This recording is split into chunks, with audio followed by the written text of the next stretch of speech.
sebagai ulama besar yang merupakan putra asli Wajo, yaitu almarhum Al-Mukarramah Kiai Haji Muhammad As'ad.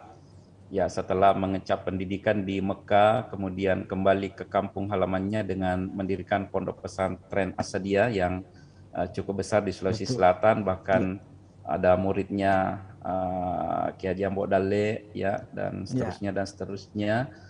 Sebagai pesantren terbesar di Sulsel yang memiliki lulusan berbagai penjuru dunia, ya. Bahkan kalau saya ke Istiqlal itu biasa ketemu dengan salah satu imam rawatibnya di situ. Itu ternyata adalah alumni Pondok Pesantren Asadiyah, termasuk mantan Wakil Menteri Profesor. Imam besar Masjid Istiqlal, Prof. Nasaruddin Imam Masjid, Umar. Istiqlal, ya. Nah ini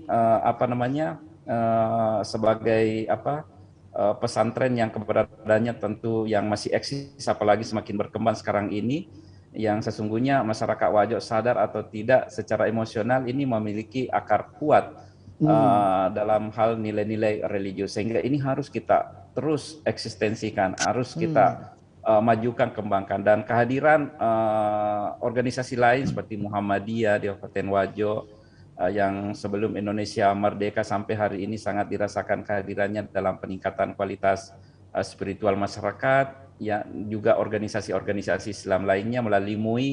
Di situ ada Wahda, di situ ada Tobarak DDI, Darul As'ad, ya, Hidayatullah. Kami menyatu di situ. Kami selalu melibatkan semua dalam setiap aspek. Apalagi dalam menghadapi COVID-19 kemarin, alhamdulillah kami mengikut sertakan terus dalam berbagai kebijakan, sehingga kami sangat kuat dan kami selalu percaya diri berhadapan dengan jamaah, berhadapan dengan kondisi masyarakat yang tidak menerima dengan berbagai kebijakan penanganan COVID pada saat itu. Dan ini semua menjadi kekuatan.